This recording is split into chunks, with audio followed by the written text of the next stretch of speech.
There are so many great true crime dramas out there right now. Presumed Innocent, my personal favorite, just finished it, including a New York based podcast. That's what we're talking about now. A story about a notorious drug kingpin, a double murder. But the question, did he really do it? Dan Bowens went to the Bronx to find out.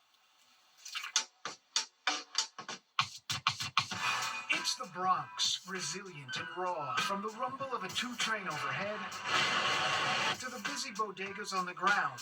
These streets have a story to tell. A story of the gritty old days where the cracks in the pavement and leaky hydrants were the least of the neighborhood's problems. In the late 80s or early 1990s, New York City saw more than 2,000 murders every single year. 2,000. And this area here in the Bronx, at Bronxwood Avenue and East 213th Street, this was an area known as the Corner on Blood because there was so much violence. And that's where our story really starts. These four corners here, this was an open-air drug mart.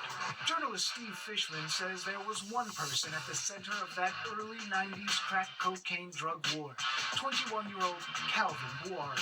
He sees an opportunity to bring crack from Harlem to the Bronx, and he moves in.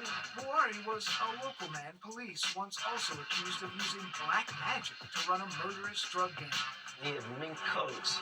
He had 2 BMWs. He had a mink hat.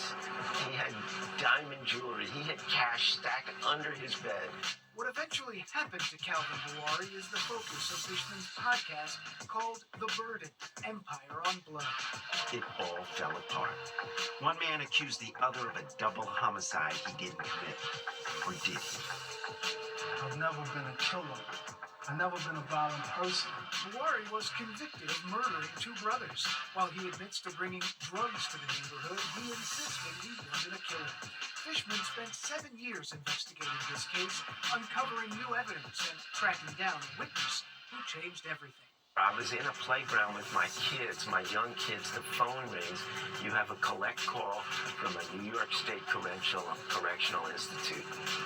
I pick up the phone, and it is Dwight.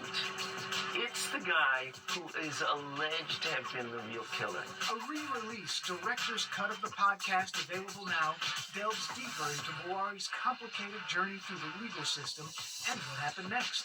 Equal parts the story of drugs and murder that once plagued this block in the Bronx and one man's search for justice.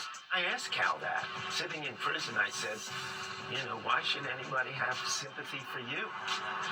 And Cal's answer was a good one. I think he said to me,